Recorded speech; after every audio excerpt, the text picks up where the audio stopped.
Good morning, good morning. Papakita ko pala sa inyo kung paano ko ina-applyan tong combat boots na ito. Bali, nasimulan ko na siya. Ito yung nilagyan kong pinahiran ko na ito ng Marlon's dressing. Ang ginagamit ko pala dito sa pag-shine ko dito.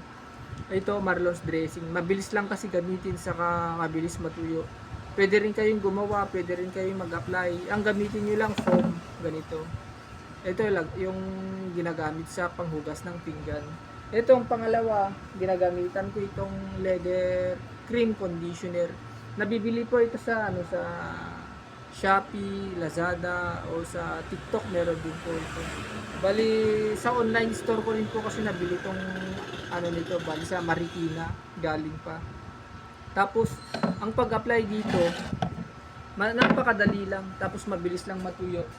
Tapos ang pag natuyo ito, hindi naman ito nakakamansya ng damit o tela. Ganito yung niya, pagka natuyo nagiging parang rubberized siya. Ayan, matibay naman yung pagka nito. Pwede ito sa tela, pwede ito sa canvas, sa mga synthetic, mga ganyan. Tapos sa leather, mas mainam ito sir, mas mainam ito sa leather talaga o kaya sa leatherette na gamitin.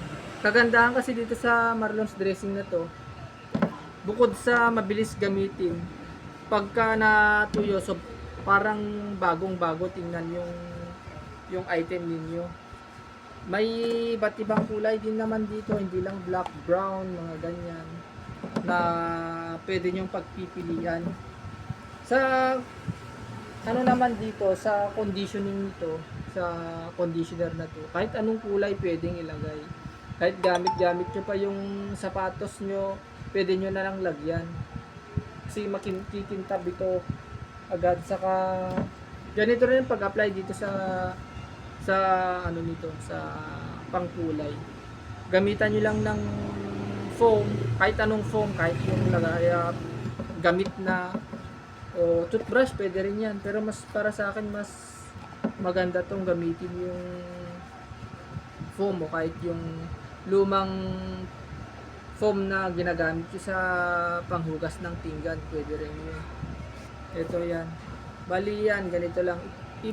Ito, kumuha kayo ng ganito kahit anong klaseng baso o plastic na lagayan ng Marlon's dressing.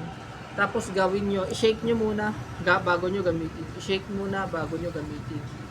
Tapos yan, ina-apply ko na ganito lang. Ayan. Ayun, tapos na ito. Tapos, ito yung nauna nating pinost sa Facebook noon. Bali, natapos na siya. Isa-shine na lang. Ang sunod na ipopost ko naman itong bag na isa-shine. Okay, sa mga gustong magpagawa ng sapatos, bag, ganyan, message nyo lang po ako sa Facebook page ko. At pwede nyo rin po akong kontakin sa aking cellphone number para isabihin sa akin kung ano yung diferensya ng item na ipapagawa ninyo. At hanggang dito na lang po muna sa ngayon, and God bless sa ating lahat. Thank you.